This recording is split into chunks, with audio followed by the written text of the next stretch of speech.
Hello guys and welcome back to this channel. I'm your host Kano-Maradi and this is Isaac News. So today on Isaac News, we want to be looking at the ongoing construction of the Kano-Maradi rail. So in case you're wondering where Maradi is a very big industrial hub in Niger Republic, while Kano is in northwest, geopolitical zone of Nigeria. So we're going to have a rail line moving all the way from Kano down to Jigawa State, Dutse, particularly the capital. We're going to have a terminal at Dutse. Then we're going to have the rail lines move all the way from Dutse down to Katsina, Daura, to be more precise, which is the village of the former president of the Federal Republic of Nigeria, the president of President Muhammadu Buhari. And we're going to have about 100 kilometers of rail all the way from Katsina down to Maradi in Niger Republic. So this is sort of the framework of what the rail line is going to look like. So the video of today is about the Kano-Maradi rail line that is being built by a Portuguese firm that have their subsidiary in Nigeria known as Motor Engil Nigeria Limited. So this is a Nigerian branch or a subsidiary of Motor Engil Global Motor Engil Africa. So it's a Portuguese firm that focuses a lot on the African climb in terms of the infrastructure that Africa needs. So they are involved in building roads, in building dams, in building bridges, and some other civil engineering construction work. So this is the firm that has been contracted by the federal government of Nigeria to carry out this huge project. When this project is going to be completed, it's going to be the longest railway that will be constructed by Nigeria. Now, some of you will be asking me, okay, what of the Lagos-Kano Rail? The Lagos-Kano Rail is over 1,000 kilometers in length. Okay, the Lagos-Kano Rail has not been completed. It has been built in about 2 sections, okay? Because this rail spans all the way from Lagos, and there's a map on your screen right now, from Lagos down to Kano. So 2 sections of this rail have been completed, which is the Lagos-Ibadan section and the Abuja-Kaduna section. These 2 sections are part of the larger Lagos-Kaduna Rail project. So the Lagos-Maradi Rail is a rail that is going to be built from Kano down to Maradi, whereas Lagos-Kano is going to be built in sections and is highly dependent on the economic state of the different states where the rail line is going to traverse. Okay, so before we digress too much, this video is typically about Kano Maradi Rail, and we're going to dive deep into today's video. If you're just joining us, my name is Kano-Maradi. This is Isaac News, and today we're looking at the Kano-Maradi Rail section. So let's dive deep into the video. Now, if we look at Kano from an economic perspective, Kano is the economic hub of the north of Nigeria. And if we go back a little into history, we should know that Kano is a major trade route in the sub-Saharan region.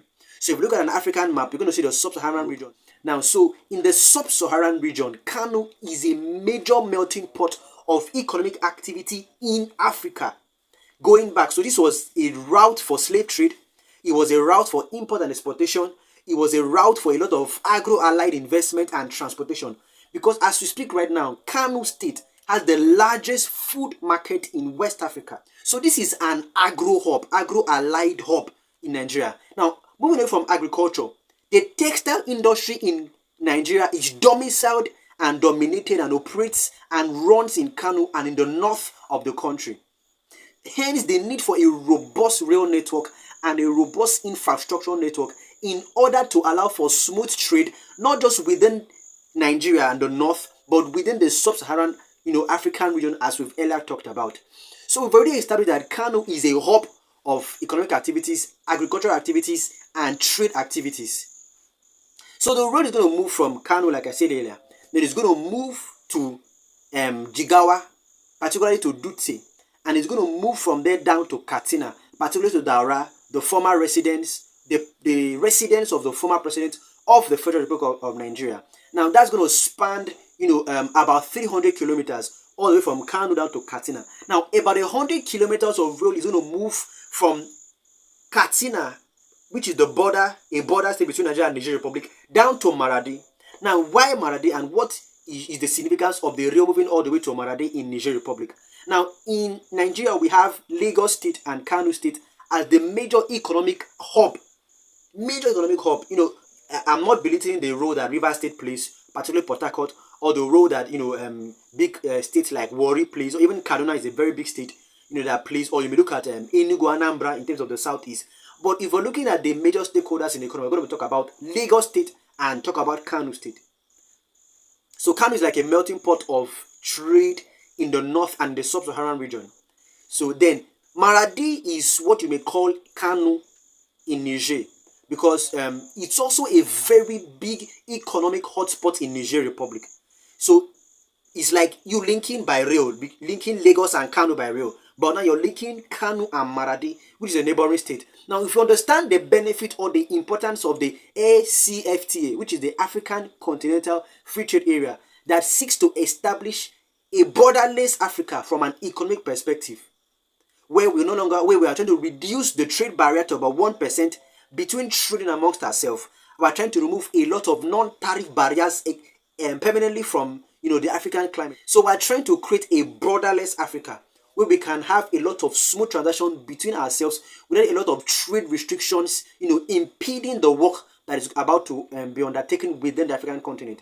So, because of the ACFTA, which is the African Continental Free Trade Area, the opening of this trade is going to boost a lot of trade between Niger Republic and Nigeria, which is already ongoing because, like I said, Kano is a major trade route for the sub-Saharan region, which predates even the creation of Nigeria. Before Nigeria was amalgamated or created, whatever you may say, this trade route was already in existence because of the gold, the textile, and like I said, slave trade that that was predominant in this trade route.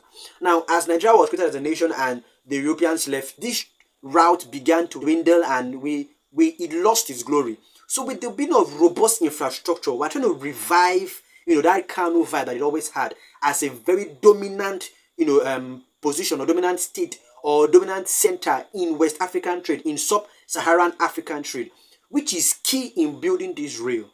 Now, this firm, Motor NGO Nigeria Limited, had come out to say that by the year 2025, they would have been able to deliver, this job. That means that construction would have been completed by the year 2025. Now, today is 10th July 2023. So we're going to have 2024, then 2025. So let us say 2 years and maybe 2 years and 6 months, this project is supposed to have been completed, before then. Now, when this project moves from maybe all the way from Kano down to Jigawa and meets the terminal in Dutse, work or ferry, flight and freight is going to begin on this corridor. When it moves all the way from Dutse to Dara, flight and haulage and traffic is going to begin on this corridor. When it moves from Dara and Katsina up to Maradi, then so it's not until the whole 400 kilometers is completed before we begin to see movement.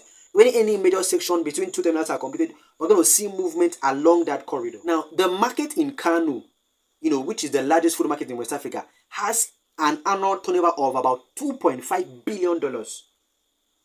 The projected expenditure for putting up this rail from Kano to Maradi is estimated at $2 billion. So the market we are trying to connect. Now, we don't have the figures for the value of the market in Maradi, but we're not talking about the economic value of Kano State. We're talking about the value that one market produces for Kano State, $2.5 billion. That's what the market, in fact, I can't pronounce it. It's called the Dawanua market.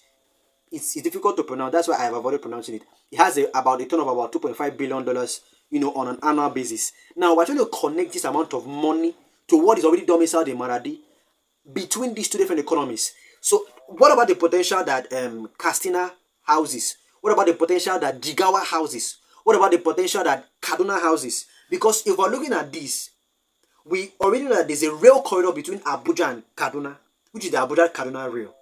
As we speak right now, there's an ongoing construction of rail from Kaduna to Kano by a Chinese firm. So you're going to see rail network from Abuja North Central to Kaduna, from Kaduna to Kano, from Kano to Jigawa, from Jigawa to Katsina, from Katsina to Maradi. So in the coming years, maybe in about 2025, you're going to see rail network all the way from Abuja down to Maradi. This is going to be huge in terms of the potential that is going to create for the Nigerian economy. We're going to see a lot of trade between neighboring countries and trade even international trade within Nigeria alone in the northern corridor is going to increase because of a robust transport network that will be executed because of setting up this rail in this region. So the potentials are enormous. Sometime last week, the firm building the rail, which is the Motor NGO Nigeria Limited, had ordered equipment worth over $200 million. This equipment landed at the Nigerian Port Authority, and the NPA boss, the Nigerian Port Authority boss, in the person of Mr. Bello, he was very appreciative of the fact that when such amount of cargo lands the port of the Nigerian port, there's this vibe, there's this feeling, there's this energy in the atmosphere, because we understand that such activities within the port is indicated of the fact that there is huge investment going on within the country. So now these items were being moved from the port in Lagos down to the site in Kano, for the construction, which is actually what bettered, the formation of this video. So the economic potentials of this rail network is humongous, and once this rail is being implemented, we're going to make a video covering, the expenditure, the amount of manpower that was put into it, the amount of opportunities. We can't even talk about the jobs created. Typically, if a land is valued at, let's say, maybe a plot of land somewhere is valued at 5 million naira for a plot. Once road is being built in that same place, a major highway is being constructed in that same place, the land would almost increase in value by maybe 50%. So a plot of land valued at 5 million naira that had no access, once road is being built, it will jump to about maybe 7 million naira. Talk less of a rail corridor. So once rail corridor is being built within the northern corridor and the sub-Saharan African region, automatically the value of properties will skyrocket. 1, 2. Other companies that need to come into this region in order for this rail to move efficiently are going to come into the region. So that's more investment. 3. The amount of movement between the two countries is going to increase. So that's more investment. Second, all the extra cost of transportation will be gone. That's more money. Third, the amount of time wasted because of traveling by trucks, traveling by buses, and by other conventional or crude means of movement is going to be eradicated. So that's more money saved, and that's more business, that's more profit. Then, finally, the time it will take to transfer agricultural produce between these countries will be reduced, meaning that we're going to see a high reduction in terms of spoilage. So if maybe 10% of goods spoil or rot from movement from Kano down to Maradi, it's going to be eliminated totally, because in one day, a produce from the farm can get to the terminals, and in the very next day, it's coming from the terminals down to the desired destination, be it in Jigawa, be it in Katsina, be it in Kaduna because of the linking between Kano and Kaduna, be it in Abuja because of the linking between Kano down to Abuja, be it in Maradi because of the link between Kano and Maradi. So we're going to see a lot of activity moving on in the northern corridor and the sub-Saharan corridor, and this is more money, more investment, more opportunities for the people of Nigeria. Now, I saw a report that said that about 300 Nigerians are currently being employed because the work just commenced. But it is predicted that about 100,000 people would be engaged in the construction of the rail from Nigeria down to Niger Republic. Now, I don't think I understand what 100,000 people means, because when Dangote constructed refinery, he employed at the peak of construction 55,000 people were working on site at the Dangote refinery. Now, to think that a project can demand 100,000 persons, it's hard to even accept that news report, but it's a very credible source. This newspaper actually made that claim in a recent article they published today, the 10th of July. So if this project can take about 100,000 people to construct it, that's 100,000 people, and that's just times it by 3. That's 300,000 people directly affected, because that's like saying 100,000 families will be directly affected. And let us say this family is made up of 3 people. That's 300,000 people that will be directly affected because of the establishment of this rail alone. So this is massive. This is massive, and I'm so happy that this has kickstarted, and I'm so happy that this present administration has pledged its support to ensure that the work that started is going to be completed in the stipulated time. So my people, I know this is a long video, highly unintended, wasn't my intention, but these things have to be said so we can get a proper picture of what is going on within our dear country, Nigeria. So thank you for sticking with us thus far, and please like this video, and very importantly, please turn on your notification bell. Please, okay, we've had shortage in viewership, which I'm going to attribute to the fact that people don't know that we are uploading videos. So please turn on your bells and select all videos, and so you could get updated when we post videos, per time and per day. So till we see again, I remain your host, Kano-Maradi. This is Isaac News, and Godspeed.